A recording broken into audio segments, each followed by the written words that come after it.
This is the Sixth Man Show, an Orlando Magic podcast, with your hosts, Kevin Tucker and Jonathan Osborne, covering all things Magic basketball.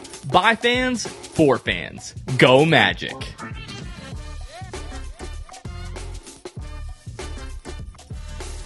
What's going on, Orlando Magic fans? You guys are back with the Sixth Man Show. Today is September 18th, 2025. I almost forgot the date there for a minute. Jonathan Osborne here, as always, joined by my co-host, Kevin Tucker. This podcast is off to a rough start. Kevin, how are you? I'm doing good, Jonathan. As you say the date out loud, September 18th, 1 year ago today, I was getting sawed open on an operating table. And sorry, that was really graphic. But yeah, 1 year ago today was my surgery. Hard to believe. I've lived a year to the day since my surgery. So far, so good. So far, so something. It's pretty wild. What a journey. And still, I mean, if you were around back then, way back then, a year ago, still loads of gratitude and appreciation to everybody for the love and support through that. That's something I'll never forget. And so, yeah, here I am a year later, alive, breathing, and very excited for another season of Magic basketball. It's right around the corner. We do have some injury news to report. Oh, no. Yours. Oh, no. That's a very different injury. That's not related to my heart. I tore my meniscus. It might be, though. Kind of, because you've been able to do things that you weren't able to do before that might have contributed. Yeah. Let everybody know how you tore your meniscus in Washington, D.C. Great. Yeah. So if you remember, back in August, Jonathan and I got to go up to D.C. To be a part of Jonathan Isaac's special ceremony as his shoe, the Judah 1, was getting inducted, I guess, into an exhibit at the Museum of the Bible. All the stuff. After that, that event, Jonathan had never been to DC before. And so I said, bro, we got to do at least the very basic DC stuff. So we walk around what's called the National Mall, which is where you can see the Capitol building, the White House, the Washington Monument, the Lincoln Memorial, all that good stuff. And so we get to the Lincoln Memorial and we're not even to the steps yet. Like if you've been there, there's a lot of steps. We're on the flat It was very misty this night. It was. I've never seen anything like the weather that we saw that night in DC. Sure. Yeah. It was a little like a misty drizzle type thing, but it was cool. It was kind of eerie, but kind of cool. And we're on the flat part. And I just we were just walking, just looking at the mud. And I just stepped weird. I don't know if my foot slipped because it was wet or what, but I just stepped weird. And my left knee just gave. And I stumbled. I didn't fall to the ground, but I stumbled. I was like, oh, it really hurt. And I was like, ugh. But I kept trying to walk on it and it actually hurt. And I was like, oh my goodness. But I sucked it up and we powered through it and we did. You walked probably another 2 miles. Probably at least. But then, a couple weeks went by, then 3 weeks went by and it did not feel any better. In fact, it started feeling worse. And I was like, I better go get this checked out. And sure enough, I tore my dang meniscus in front of the Lincoln Memorial. I don't mean to laugh. It's just such a funny story. It's wild. Now, I've been told, I got an MRI done last week. I'm supposed to get the results any day now. And I'm told there's a chance that apparently you can have a bunch of micro tears in your meniscus from other things in your past. And then all it takes is one. It could just be a normal movement and then it just tears. So I don't know. We'll see what they have to say. But yeah, I tore my dang meniscus a few weeks ago and it hurts. It is not fun. But I guess that's what we call getting old. Just walking around and just things snap and break and tear. And it is what it is. But here I am. And like you mentioned, we were in DC for Jonathan Isaac's event to see the Judah 1 kind of, I guess enshrined, or I don't know the correct term there, in the history or the Bible Museum in DC. While we were there, we also got a sneak peek at the Judah 2, which came out this week, officially available for purchase. The Judah 2 looks a lot like, at least the lower part of the shoe looks a lot like the Judah 1, but some significant changes to the design on the top. Judah now across the kind of the ankle area, and there's this mesh kind of opening window around the ankle area as well. And the Bible verse, which was kind of featured on the back kind of heel of the shoe, is now on the front tongue of the shoe. So if you want to take a look at those, you can head over to Jonathan Isaac's social media account. They're also up right now on weareunitas.com. So he'll be wearing those this season, Kevin. Yeah, they're pretty cool. They obviously look a little bit different. We showed pictures of it on that episode of the show. Yeah. So if you haven't seen it, obviously you can go see them on the website or see them on the episode. But yeah, they got the little mesh stuff on the side, which is kind of cool. Got the lion on the back, which is cool. So yeah, it's something new, something different. And yeah, looking forward to seeing JI wear them this season. We have a really special episode planned for you all today. A couple of really great conversations that we had. First of all, with our friend Andrew Scala, who is the owner and main operator of Jam Hot Chicken. They are opening up a new location at the Plant Street Market in Winter Garden, kind of where Crooked Can is. So they'll have, a booth or an area there where they'll be serving all of the same stuff that they serve right now at the Winter Park location. That one is not going anywhere. This is like an additional location that they're having. So we got to talk to him about that, but also like about his Magic fandom and just like what it's been like, partnering with our show and Jam Hot becoming like synonymous with like Magic basketball and like, pre-game experience, people going to Jam Hot Chicken before the games. So be sure to stay tuned for that conversation. And then we also got to talk with Jason Beede, the Orlando Magic beat writer from the Orlando Sentinel, just about all of the offseason moves and like expectations for, heading into this next season. So really, really cool conversation that we got to have with him as well, Kevin. Yeah, those were fun. Have we ever had a double interview in the history of this show? Two separate? I think we had one or two, but I think two separate guests. I think maybe one of was it episode 500? Did we have Jalen and Paolo in that episode? No, I know there was one. I don't remember what it was. One was episode 500. One was the 5-year anniversary. Two separate things. Okay, I'm thinking of two separate things. I could have sworn that we've had at least one where we've had multiple I think we guests. have. But either way, just one. Either way, it's a rare occurrence. You're witnessing history here on this show. But yeah, both episodes or both interviews, great, very different. Obviously, two very different people, very different roles. And as far as what they do with Magic basketball, but yeah, very, very good stuff, and looking forward to sharing that with you. Yeah. Kev, one thing I did want to talk to you about before we, basically segue to those conversations is we did ask Pierre on our last episode about NBA Commissioner Adam Silver's comments, when asked about the concern of fans not being able to either go to games or to be able to watch their team depending on like League Pass and whatever market they're in and so on and so forth. And part of his response was that basically the NBA is a highlight sport. So if fans aren't able to watch the games, they're still able to watch the highlights of the games. Those comments didn't exactly sit well with me personally, but how did you feel about his comments? I don't want to steal from Pierre, but I had similar thoughts to where on the surface, he's right. I mean, like, it is a highlight driven league. Like, I mean, think about all like the social media channels, House of Highlights and on and on and on. That's what they do. They have millions of followers because, for better or worse, that's kind of how a lot of casuals engage with the league, right? They just see the highlights and then, that's how they analyze the league or analyze players. Is just based on the little clips they see. But what that does is that like totally alienates a segment of the population that are actually diehard fans. Like when you say a phrase like that, it says we care more about the casuals who just want to scroll and hit the highlights versus the diehards who want to see every second of every game of your team or a lot of games across the league, right? And so to say a comment like that is a little bit of a slap in the face to, I think, people like you and I, and honestly, people that are listening to an Orlando Magic podcast in the middle of September.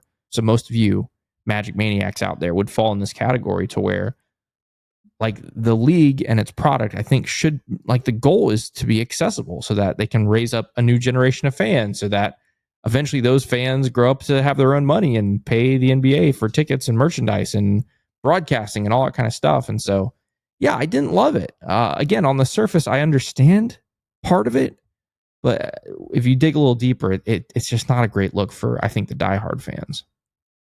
So the only difference in feeling that I have is I feel that it's a huge slap in the face to fans who, like, anytime you're talking about people who are passionate about something, but they can't afford it, and then your response to that is like, oh, well, at least you can watch 10-second clips on social media. Like, to me, it's just such a tone deaf response. And it's not only like an alienation.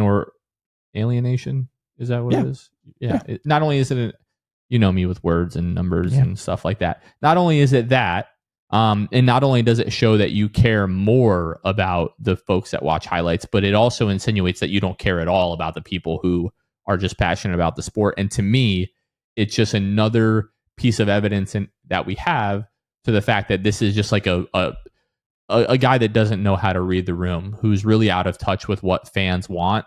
And nothing else speaks to the issue that we're having in NBA media right now about like all of the clickbait headlines. Like, the joke is, how does this affect LeBron's legacy, right? Because every hit on ESPN First Take has to do with that, or it has to do with, you know, the Celtics or the Knicks, or like whatever the case may be at the time. But this is just like further to that. Like, not only are you not helping the case there, like, you're further driving that sentiment of like, hey, we only care about what is going to get the most eyes on something like as quickly as possible, and we only care about what's going to go crazy on social media. You're not really worried about the product itself. You're worried about the dunks or the game-winning shot, and you're not really concerned with the storylines of the rest of the league, save, you know, a few teams and Luka going to the Lakers and Cooper Flag going to the Mavericks and stuff like that. So I found it really off-putting. And we talked about this a little bit off air before we started recording, and you made the great point of like, it's so interesting how quickly the like perspective or perception, of Adam Silver has changed in, you know, the last handful of years. Where he first came in, it was like, oh my gosh, he's doing all these great things for the league. This is awesome. To now, it's like every time the guy does something, it's like, what is happening here? Like, nobody is asking for this. So, or even some interesting, or even some people saying like, oh, I miss David Stern. It's like, well, yeah. I mean, don't get me wrong. David Stern is the reason the NBA is the media giant that it is, right? David Stern also had a lot of questionable decisions in his tenure too.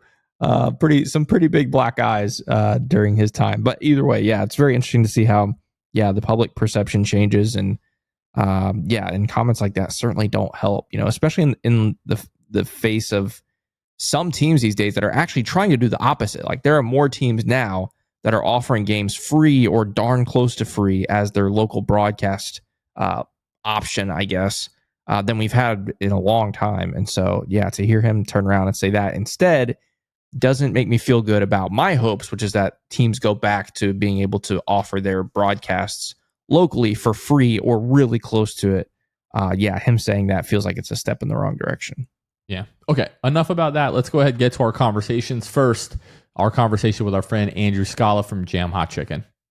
And now, Magic fans, we are joined by a very special guest, a very, very good friend of the program. You have heard us talk about him and his establishment for the last few seasons now.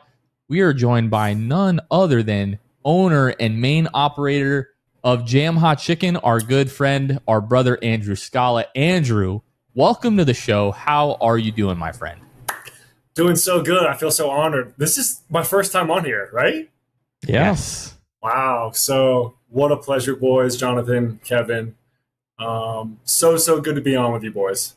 Yeah, absolutely. We're glad to have you. It's going to be fun to get to kind of obviously talk with you, but kind of give Magic fans a little peek behind the curtain of this Jam Hot Chicken thing we've been talking about for so long. And what's really fun is we've had so many of our listeners and our viewers go try Jam Hot Chicken for themselves, and every single time they come back saying, you know what? It lived up to the hype. And so we always appreciate that about Jam Hot Chicken. So, Andrew, why don't you give Magic fans a little bit of like peek behind the curtain? Like, tell us the backstory of Jam, like how it came to be, and then kind of how you've developed Jam over the years to what it is today.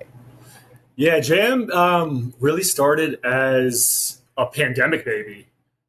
Funny to think about that now. So 2020, I was at a pizza shop, like working just out of like a pizza shop. got furloughed because I was in New York City like when the pandemic hit. So got home, got furloughed, and I was just like, bored, right? You're bored, nothing to do. Was looking for inspiration. It's like, what could I do just to like keep like the tool sharp, right? And then we were already like, my brother and I, we were already cooking like hot chicken for friends, for family. So I was like, I'm just going to sell a hot chicken sando from the crib all through Instagram. So I did like a curbside, like little special pickup all through Instagram.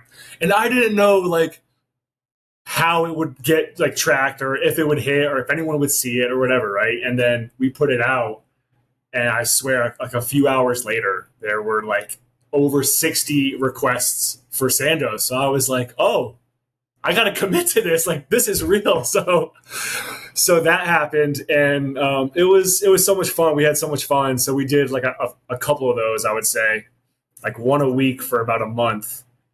And then that kind of just got the gears going. I was like, oh, I love this. I like just want to do this. I don't want to go back to the pizza shop. I don't want to do anything else. I just want to like do jam hot chicken and cook hot chicken. So then became like, okay, let's go for the LLC. Let's make it official. Let's make this real. And then we started doing pop-ups around town. And then that just snowballs. I had no plans at that point either. It was just like pick up and go, having fun while doing it, figuring it out. That turns into one thing. Someone comes into your ear, says, do this, do that. Fast forward like 2020 all the way until like mid 2021 is when I like had the courage somehow to ask the bank for a whole lot of money. And I was like, let's open up a small little brick and mortar. Found this perfect spot here in Hannibal Square where I'm at right now. And it's just been such a ride since. So it has been such a ride since, and you guys have done such a great job of like building up the culture there and building up like this great following. Like any foodie or influencer in the Orlando area has been to Jam and has raved about it and posted about it. And you guys have had so much success that you're now getting ready to open up a second location now in Winter Garden. Can we talk a little bit about that? We can. So crazy. And yeah, just like shout out really quick to like just the foodie culture here in Orlando is so amazing.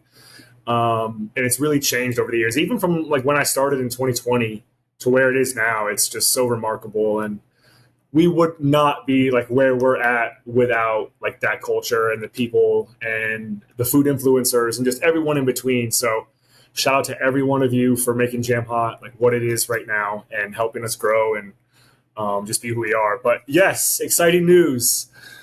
We are officially taking over a stall in the Plant Street Market, partnered with Crooked Can in Winter Garden. So exciting for me. I grew up on like that west side of town of Orlando. So just being like a regular fan and patron of the Plant Street Market for years, I always like envisioned like what it would be if like Jam was in there and like how cool that would be. And so excited for that opportunity. And it was perfect. Like, since I started too, I mean, so many opportunities have been thrown my way, or just people like, hey, you should come open up here, come here. You need this, you need that, like come here, come there. And I just, nothing really ever like felt right, or maybe I wasn't ready. Timing's everything. But this opportunity, when it fell on my lap, was like a no-brainer for me. So fall this year happening really quick as we record this. Like I was there today trying to figure out some logistics. So it's been crazy, but we're super excited. And I just want to clarify, I saw a lot of the comments on Instagram. Winter Park is not going anywhere. This is a second location. The home base is still sticking around. And so, yeah, super pumped for you and for your whole team. That's going to be pretty cool. One of the things when we always talk about Jam Hot Chicken on the show, one of the lines that we always say is, obviously we love their food, but they're diehard Magic fans. And so, obviously, even like not just the fact that you're a Magic fan, but that has spilled over into like the branding of Jam Hot Chicken, like some of the artwork that we've seen, and even at the shop, isn't there like a little corner of Magic memorabilia back over there somewhere? I want to turn the camera. Is that possible? Okay. Yeah, I mean, if you could try it if you want. I don't care. I just don't want it to. I have a set it up. Let me see. Hold on. Yeah. You can if you want. Let's see. Oh, there you. Yeah, getting there. The T-Mac too. A little stuffed bobblehead. There's a Magic shirt tucked back there. That's right. Yeah. That's like the Orlando Magic Shrine. So like, yes. Andrew, tell us a little bit about your like Orlando Magic fandom. So, growing up in Orlando, Like I just grew up loving basketball, playing basketball. I remember I moved here in '95 when I was like 3, so I consider myself like an Orlando, like Florida baby. And then, like one of my first memories ever was like my dad taking my brothers and I to a Magic like Bulls game. I don't know if Michael was playing or whatever, but like that is like my first core like Magic basketball like memory. And just growing up playing basketball, you know, you're obviously going to gravitate towards your home team, and the Magic are just like mean so much to me. And like the guys I worked with like on the branding, you guys are very familiar with VD and Christian and his whole team. The same goes for them, right? They grew up here, grew up big Magic fans. We played basketball together. So like that love and interest was so seamless, you know, for me to wrap that into the Jam branding. And like for me too, I hate doing things that I don't love or I'm uncomfortable with, or like I'm always about doing things that I love and that I can speak to. So I didn't want the branding just to be like a regular old chicken shack, because anyone can do that. I wanted it to like really speak to the city, who I am, things that I love. So like, you know, Kevin, like you said, in the branding, you see T-Mac, you see the T-Mac 2, you see like a play on the Magic logo, you see a basketball, you see little things like that we just pay homage to. And it just allows us to like be ourselves and like have a brand. So it's exciting. Andrew, a big thing that the first time that Kevin and I went to Jam, because I don't know if our listeners, Kevin, even really know this backstory. As we started to explore what a partnership with Jam could look like, we sent Ben, who, you know, used to host the Six Fan Show. We sent him in plain clothes because, you know, we didn't know exactly what would happen. Like if we showed up, like, are we going to get preferential treatment? So we sent Ben undercover to like see what it's like, and he told us, first of all, it was like one of the, if not the best chicken sandwich he had ever had. And he just talked about how great the service was. And Kevin and I also, like our first time there, like that was very much our experience. And that's where we knew like this partnership is going to work really well. If you can just talk a little bit about like the philosophy of like the way that you treat your, you know, team members there, and the way that you guys try to serve food, and that, you know, you try to make it an experience rather than just, you know, a transaction. Just talk about kind of the philosophy behind that. Yeah, it kind of goes back to the branding, right? Like everything has a purpose. Like everything, we wanted it to be, like you said, John, an experience. That was a huge thing for me. When I first was doing like some research and development on just like hot chicken, but more so other places that have like philosophies and ways of service that I admired, one really stuck out to me, and I just always like valued how it was like almost like service first, where like this place was so busy, it was almost intimidating as a guest to be in there because it was so busy, yet the customer service was just through the roof. Everything was like they were paying attention to you, no matter, it felt like it was on fire, the place. It was so busy, but like the customer service was just through the roof. So I took that here and like really wanted to make that like the core pillar of everything we do. Is like, yeah, like we serve hot chicken, like we do what we do, but we want it to be an experience. And I go back to a basketball philosophy with like the Michael Jordan thing of like how he always wanted to play every game or didn't want to miss games because there was always some kid in the crowd who might be his or her first time, you know, watching him. I tell my team the same thing all the time. Like, you never know who the guest is. Is it their first? Is it their last time? So it's so important for us to hit a home run like every time because of that fact. So, and it makes it fun, you know, too, for us, because things we do can get very mundane, very repetitive.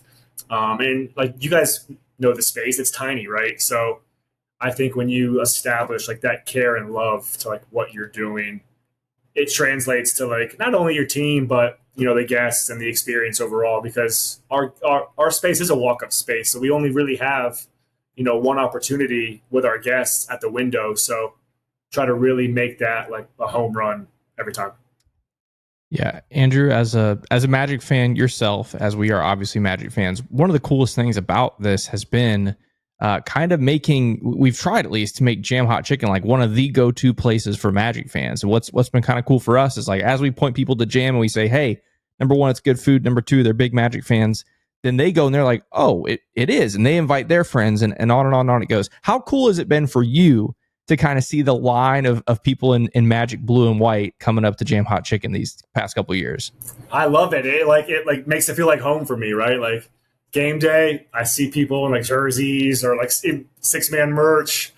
It's just so warm and it's so it just makes the experience like that much better. And like if I'm in the back and I see like Magic fans walking up with gear on and it's game day, like I'll run to the front and like try to take their order or just try to engage with them. And it's like a subtle like, go Magic, like it's so fun. It's exactly what I think guys like talked about when we, were establishing this partnership was we wanted to establish like that part of it too, right? Where we created a hub where, fans of yours, fans of the Magic, fans of good food can just come and hang out, and they know that like the person preparing their food is like on their team too. So I think that excites people.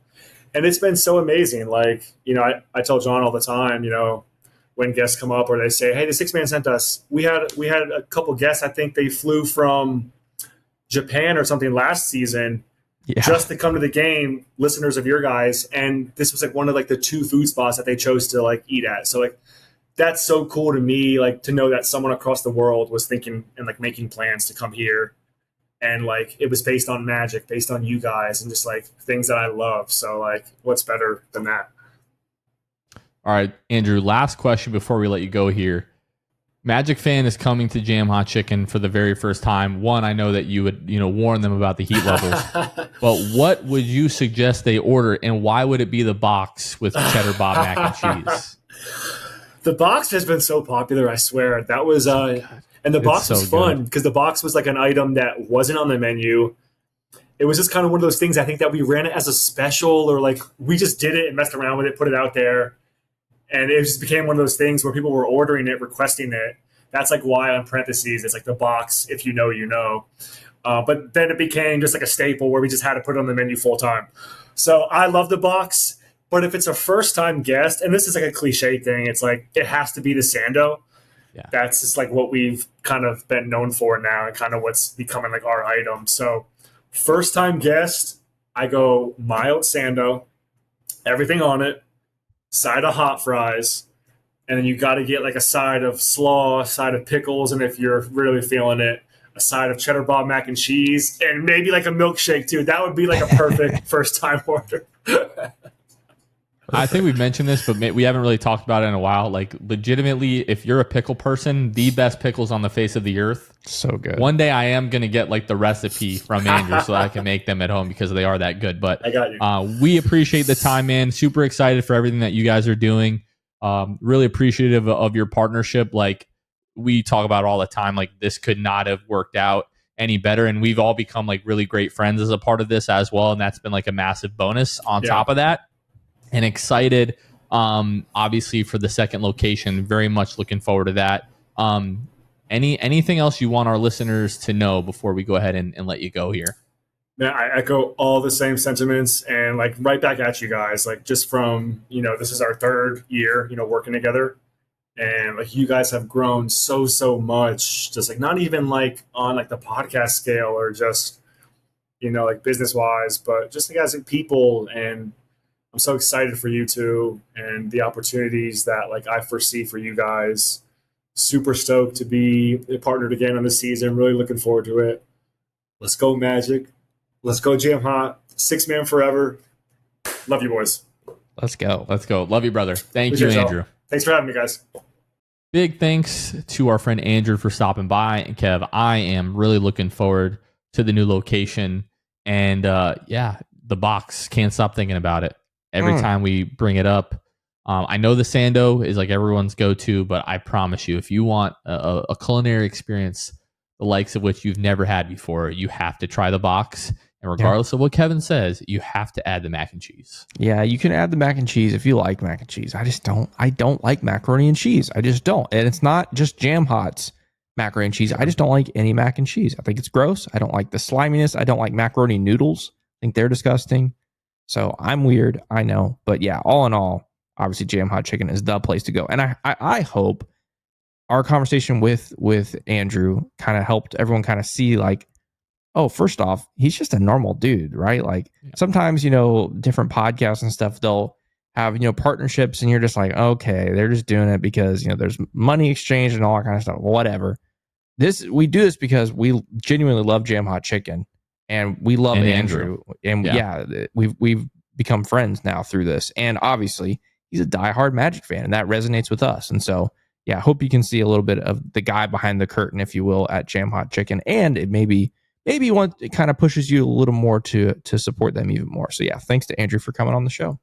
So we're not doing a jam ad this episode. That conversation kind of was the jam ad. But don't forget, you can go to jamhotchickenfl.com, go to menu and click order now. And when you check out, use code 6THMAN, spelled out SIXTH man, to get 10% off your online order. You do have to order it online to redeem that code, but don't forget to do that. Once again, big thank you to our friend Andrew. We interrupt this episode to bring you a quick word from our friends over at patreon.com/the6man show. We want to give a special shout out to Steve G, Joshua Beckett, Dead Air, Ty Mr. TV, and Michael Salapong. These are some of our Hall of Fame and elite tier patrons. Again, they went to patreon.com/the6man show. Whenever we have brand new patrons, we give them a special shout out.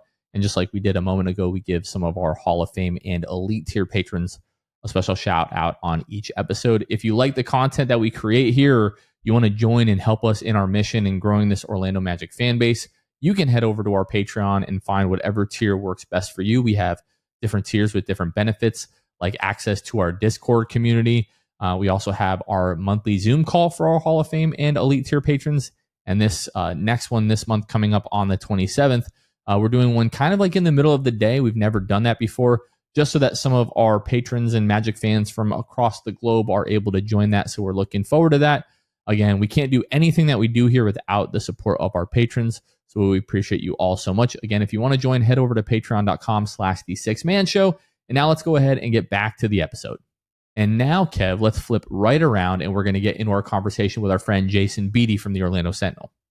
And now, Magic fans, we are joined by another very special guest here, Orlando Magic beat reporter for the Orlando Sentinel, Jason Beede. Jason, thanks for taking the time during the offseason to meet with us as we're kind of gearing up here for the regular season to start in a few weeks. But how are you doing? I'm doing great. I've enjoyed my offseason, took some time off, watched Eurobasket. Now I'm getting that itch, especially with the NFL back and college football back. I'm kind of like, okay, let's get the NBA back. I'm really excited. So, like you said, you guys have had a lot of guests recently. Kendra, Dante, Phillip. I mean, I'm just the next in line, I guess. So I'm excited to be here. Yeah, absolutely. Definitely glad to have you. And we're just like you. We're itching for some basketball. I mean, we're, a couple weeks away, less than that, for media day. So it really is right around the corner. So Jason, this is going to be your third season, if I remember correctly, on the beat for the Orlando Magic. You've had the privilege the last couple seasons of doing some road games, traveling to some different arenas, different cities, all that kind of stuff. Do you have any stories that kind of stick out to you? Like sometimes when we hear from the traveling party, you mentioned like Dante and David, they have some crazy stories. They're traveling a little bit differently than us people. But in your travels, do you have any kind of wild or wacky stories from your travels? Yeah, I'm sure I could think of a lot. I mean, when you're on the road, especially back-to-backs, that second night on the road is always tough. It's a doozy. And like you said, I can't believe it's already my third season on the beat. I'm really looking forward to this year. And, reflecting back on this past year, one of the funnier ones that happened actually on that very first road trip, when Cole Anthony got benched, he didn't play at Chicago. We were in the locker room. I remember Mason Williams and I walked up to him and he was like, "Why do you guys want to talk to me?" Basically is what he said. I'm like, "Cole, you didn't play. I'm kind of interested why." And he looks me dead in the eye. He goes, and I don't know if I can curse on this podcast, but he cursed at me in the moment. And he said, "Man, I'm playing like dog shit."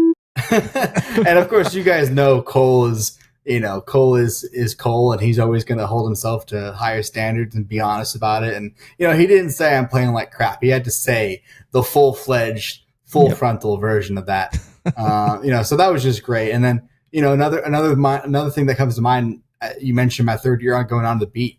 One of the first times ever, he actually did it twice to me.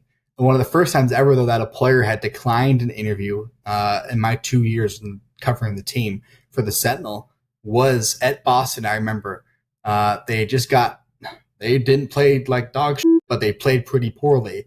And Contavious Caldwell-Pope was in the locker room, and we were Jared Weiss from The Athletic and we wanted to talk to Kenny. I approached him like any other player. I said, Kenny, do you have a minute? And he was, he was getting dressed and all this. And he goes, man, I ain't got nothing to say tonight. And I said, you know what? No worries. Like, you're allowed to say that. You're a vet. And, I can think of countless other stories. And it's, being on the road is just with this group of guys, and majority of them are coming back. I know we just talked about 2 guys that won't be on the team next season, but I'm sure I'll see them in NBA locker rooms next year. But it's a really fun group, and even Jamal Mosley sometimes gets to be a little fun on the road too. So it's a privilege to cover the team on the road and travel with them and have stories and create memories like that.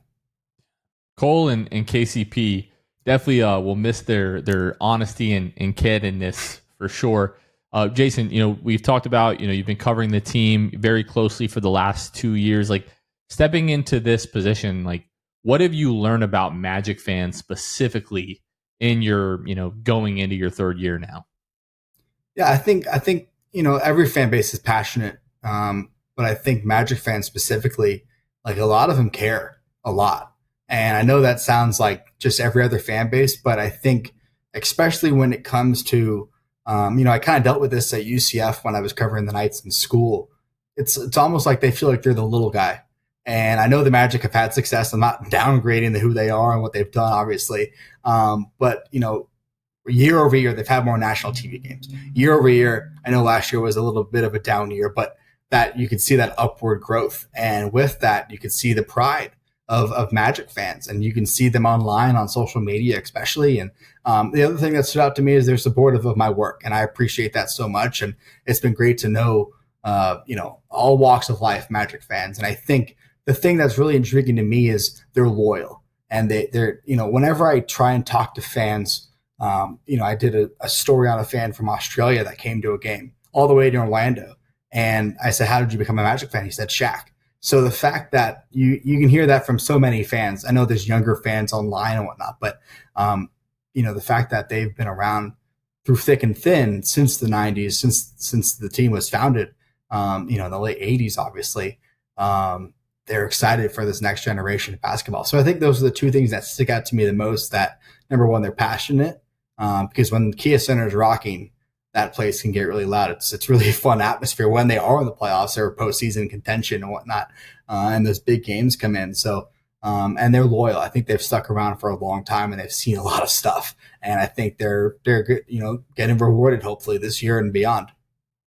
Yeah, that's when I talk about Magic fans or the Magic fan base, I tend to use that phrase "small but mighty," right? Like, we're a smaller market, smaller group of fans, but the ones that we have, they're pretty loud, they're pretty proud, and they're definitely loyal, like you say. Jason, this is a really big offseason for the Magic. All kinds of different things on the court, off the court, big moves.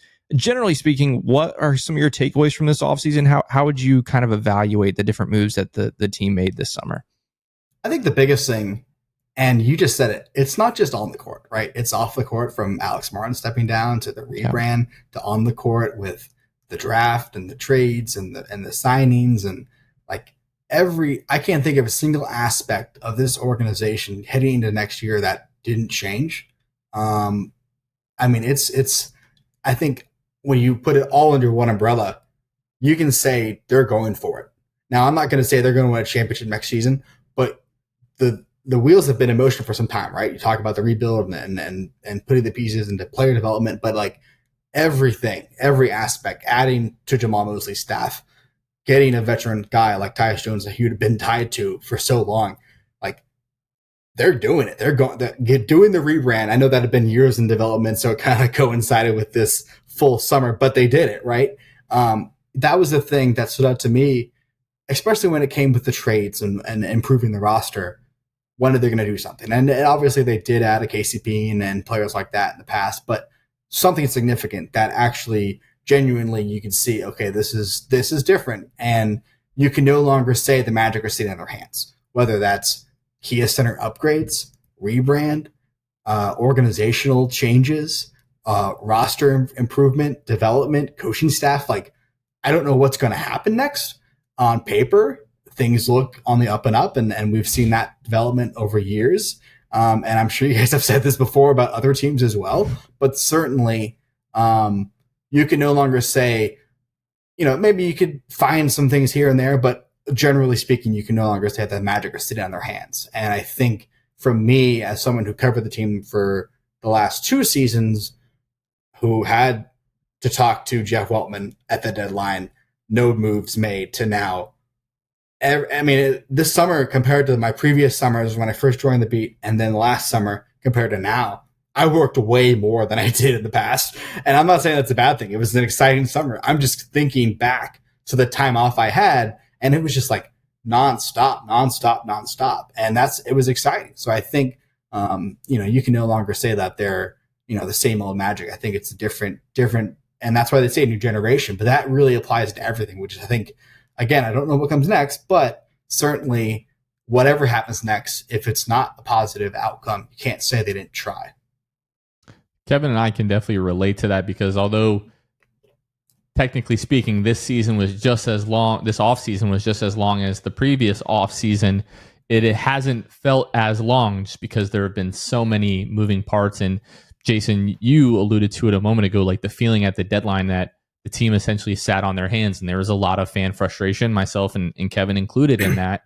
But then at the conclusion of the season, to hear Jeff Weltman mention the words "win now" and that this team was shifting into like a win now mode or win now window, we all had different ideas of what that could look like. Did you have any sense or any inkling that like a move of the magnitude of acquiring like a Desmond Bane type player was likely or was even possible for this Magic team? And then what was your, reaction to that move? Yeah, I think even the team itself didn't know that a Desmond Bane was available until they reached out and said, wait a minute, there's something here. I think obviously we had talked in the past 2 trade deadlines, whether us or others, the fact that they do have, they talk so much about the amount of draft picks that they have, the first rounds and the second rounds, and how second round picks have, they have become more valuable in the new CBA and the new reality of the NBA and the financial constraints that come with it and whatnot. I didn't necessarily hear that it was specifically Desmond Bane, but you certainly saw the makings of, okay, if it's not now, when is it? And I think, there was a lot of criticism around Weltman. I think some of it was rightfully so. I think some of it was, a little bit different because we don't know everything, right? I think especially when a Brian Windhorst comes on and says they're making no calls. Okay, you spoke to all other 29 teams. I don't, yes, he's a highly regarded, obviously a great insider. I'm not just, downing him completely, but at the same time, obviously they do their due diligence. And I think when they learned that a player like a Desmond Bane was available, they went for it. And, it was on a Father's Day. I'm not a father yet. I recently got engaged this past summer, getting married next year. Eventually want to become a father. So I was in the position where I was able to work right away. I wasn't like at brunch or on vacation or anything like that. But I think, my initial reaction was, holy shit, they did something. And it wasn't just like a little thing, right? Because like obviously when they signed Kentavious Caldwell-Pope, and that was something I asked Jeff Weltman about when they introduced I guess not when they introduced Desmond, but when we spoke with Jeff after the trade, we were standing around that same spot inside the Advent Health Training Center around the same time a year ago, quote unquote, celebrating, talking about, making a big deal about Kentavious Caldwell-Pope. I think my colleague Mike Bianchi wrote a column, Kentavious Championship Pope, and he does have 2 rings. I mean, Paolo calls him the champ for a reason.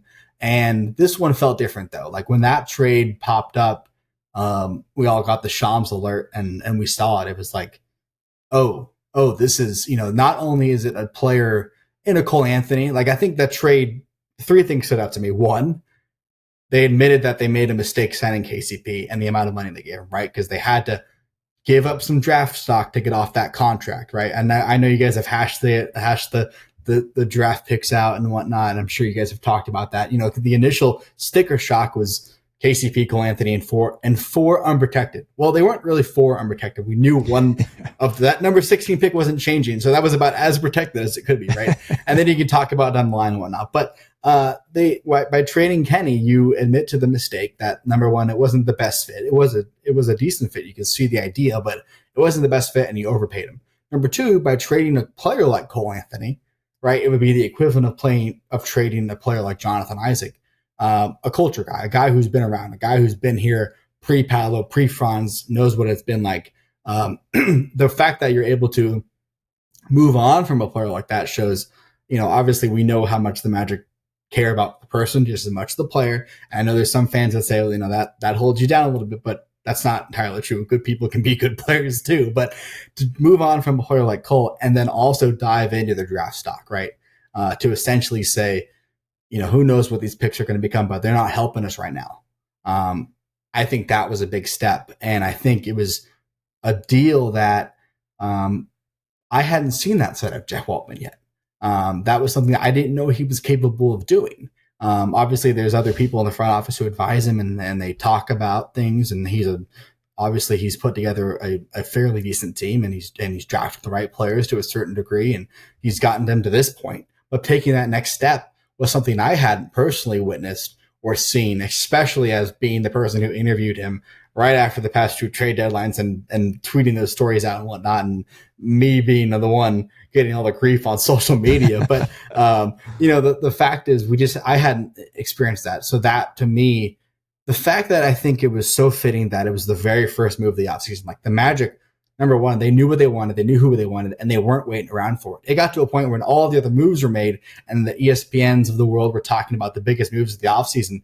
People were like forgetting about the Desmond Bane trade because it had been quote unquote so long. Like it really hadn't been that long. It was like 3 weeks, but a bunch of stuff happened. It was like, oh, they did that first. Like not only did the Magic do a trade this offseason, but they were the ones that kicked things off. I think really speaks to the level of, I'm not going to say Jeff's on the hot seat by any means, but had he not done anything or had he done something, but it wasn't enough, certainly in the future, you could have seen where that could lead potentially.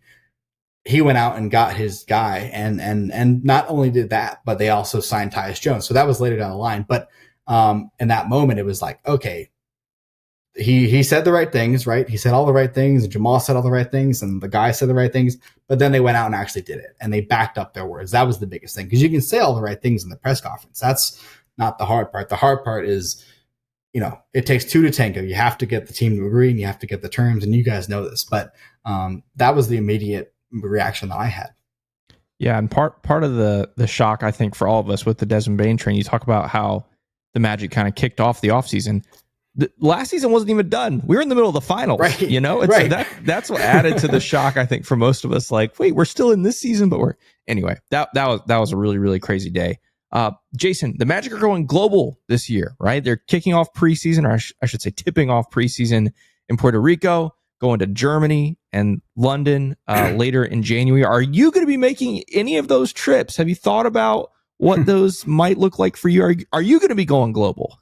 I can tell you that I won't be traveling for the preseason game, and that's not because Puerto Rico is really expensive.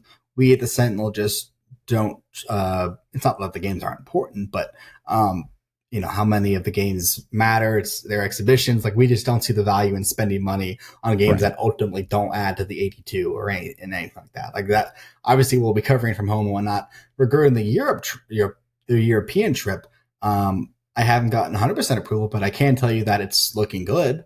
Nice. The trip is not as expensive as we thought. They are regular season games. That matters. That helps. And they're also far enough away where we could plan for it. It's not like those preseason games they're playing in China that are like such short notice. Like I haven't booked flights, but I do have an itinerary and some budgets that we're working on. And I can tell you that we're at the Sentinel planning, if we are going to do this trip, some special section of some type, pre-trip, post-trip, something like that, where, it would be really cool to have a bunch of photos and things like that. And I just think the fact that they're going back to Germany with obviously the Wagners and Tristan, especially after Eurobasket. I mean, this is, it would be nonsensical not to go. And obviously it's a lot of money. We don't have an unlimited budget, but I do think my management in charge of me who makes these types of decisions, they're at least initially supportive of the idea. So I'm really hoping to be there. I mean, I think what's so fascinating about it is why Memphis? I mean, it's interesting that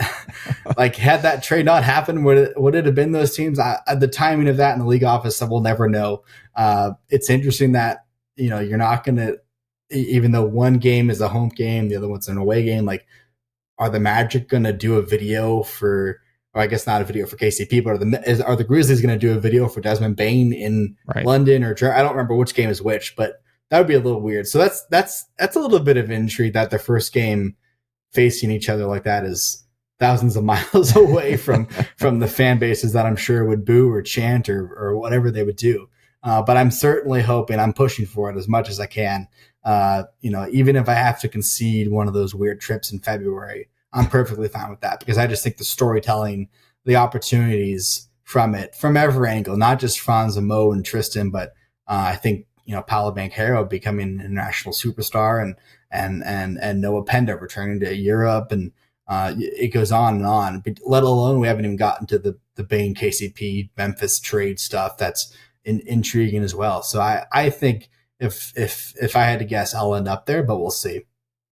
I hadn't even thought, since Sunday with them winning Eurobasket, I hadn't even thought of the added excitement around them returning to Berlin, fresh off of that. And I would hope Mo would be able to play we'll be able to, be on the court. We're hoping so. And I can speak for our budget. It is certainly not unlimited, but we're making it happen. We're going to make the trip over there. If I had to guess, we'll make it. If I had to guess, we'll make it happen too. I think it's once in a lifetime type stuff for a number of reasons. Let me just add, I don't care what the doctors tell Mo Wagner, he's playing in that game. Even if he has to hobble on one leg, there is nothing going to keep him from playing an NBA game in Berlin. And I can't wait. It's going to be he's going to he's going to wake up with 10 points. So yeah, exactly.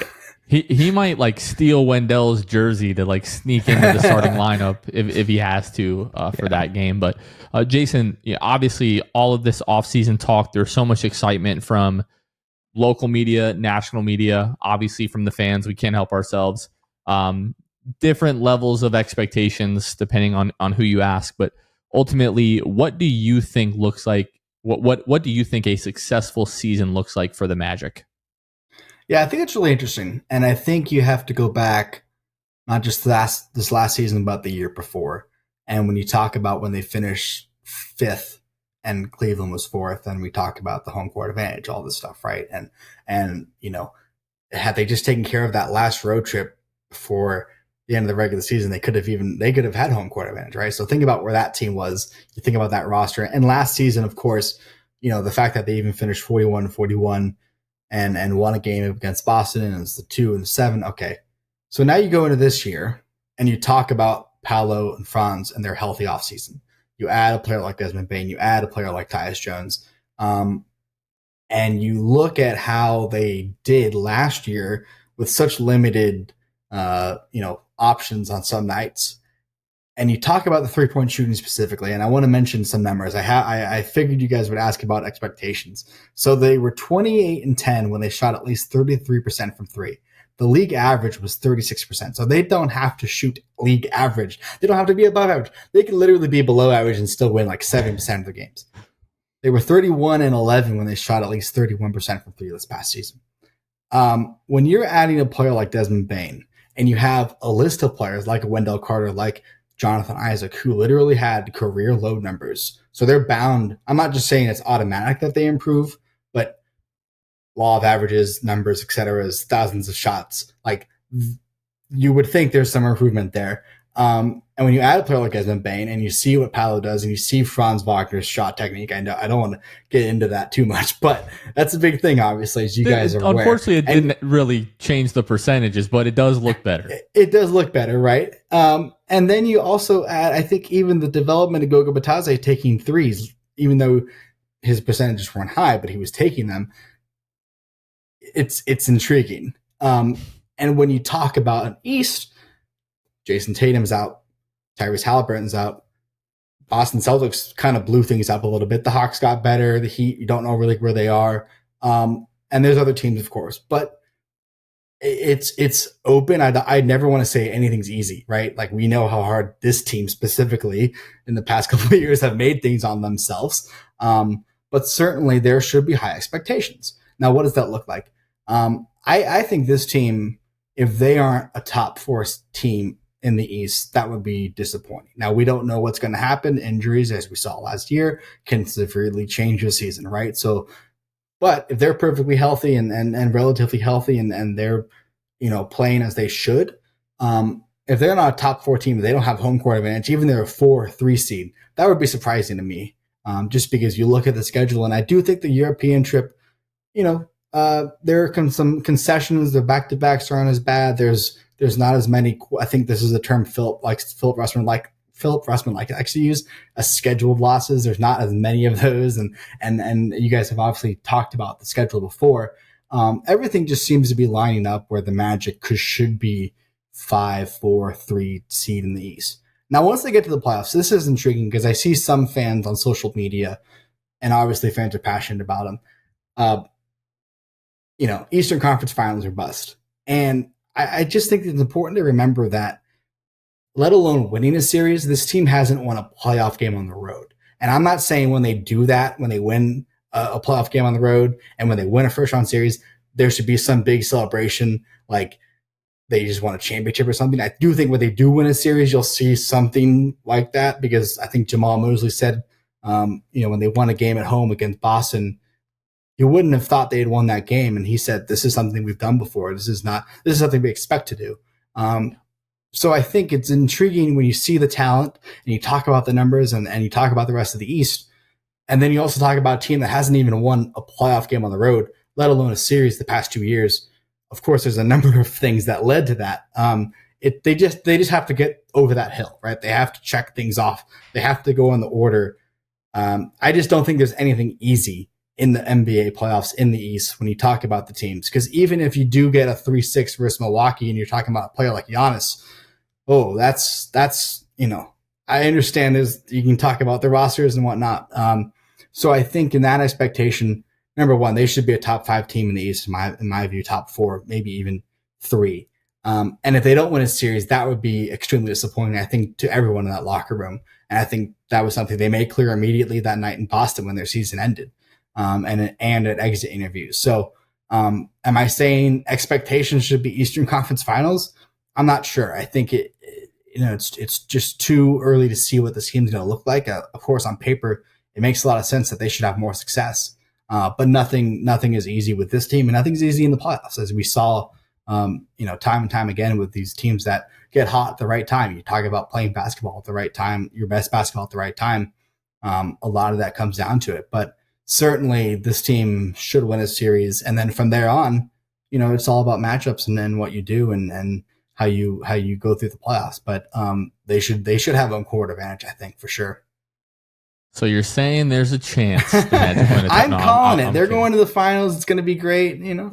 We're going to clip that specific part of the interview and post that out. No, but I really appreciate that. Yeah, no, totally kidding. Jason, we really appreciate you taking the time. Always appreciate the work that you do here. Like, it's always like, we're fans of the team. We're surrounded by fans, obviously, but like seeing someone that, comes in who isn't necessarily a Magic fan, but still puts in the level of work that you do and does as good of a job as you do covering the team. I know I speak for myself and Kevin, and we speak for Magic fans everywhere, the way that, that we appreciate you covering the team. But before we go, if you wouldn't mind just reminding everybody where they can find you on social media and where they can find your work. Yeah, of course. I appreciate, the kind words and support and, the amount of messages I get throughout the off season about, my coverage of Summer League or any of these things. And this past year I just appreciate it so much. I mean, there's people who subscribe just to the Sentinel to read my work. I'm sure you guys aren't exactly reading, the rest of it. But of course, OrlandoSentinel.com. And you could still they still print newspapers, by the way, kids. They still, and if you don't know what that is, you should go check it out in Publix. You can buy them. We'll be doing a special section for the previewing the season. And we always come out with a fun video after Media Day, of course, too. So, at The Real Beede on Twitter is where you can find me. And just like you said, less than 2 weeks away from Media Day, which is exciting. I'm excited to get to know all the new guys more. And we will see you at Media Day. We appreciate it, Jason. Thanks for the time. Of course. Big thank you to Jason for joining the show. Kev, we have everyone on. We have everyone talk about their expectations. And at some point during the conversation, I always expect like maybe my parade is going to get rained on a little bit, but I just keep coming away from each of these conversations super excited for the season to start, but also at like the prospects of what this team might be able to achieve. I know, Eastern Conference Finals run or a finals run like might not be super likely, but it's also not like super unlikely. Like if things break right, health obviously is a factor, and the Magic get the right matchups, I really do believe we could see a deep playoff run as soon as this year. Absolutely. We're in the mix at least. That's all you can ask for at this point, right? We don't know who's going to do what, whether it's the Magic or other teams, right? But on paper, you're in the mix, and that's all you can ask for. And obviously now it's almost time to go out there and play the games and see what this team is made of, see what the rest of the East is made of. But yeah, this team should be right there in the mix. And yeah, I, again, can't be more excited for it. This comes out Thursday the 18th, so we're like 11 days from Media Day, which is just music to my ears. Can't wait. Very excited about that. And yeah, it should be a good time. Very much looking forward to it. Again, appreciate Andrew for joining, appreciate Jason for joining, and appreciate you all for listening. We're going to go ahead and wrap this one up. For Kevin Tucker, this has been Jonathan Osborne. You all have been listening to The Sixth Man Show, and we will catch you guys next time. See ya. Thanks for listening to The Sixth Man Show. Be sure to subscribe on iTunes and Spotify to get new episodes downloaded directly to your phone. If you enjoyed the show, please take a minute to give us a 5-star rating and a review. It helps out the show a lot. Follow us on Twitter, Instagram, and Facebook at Sixth Man Show. We'll catch you guys next time. Go Magic!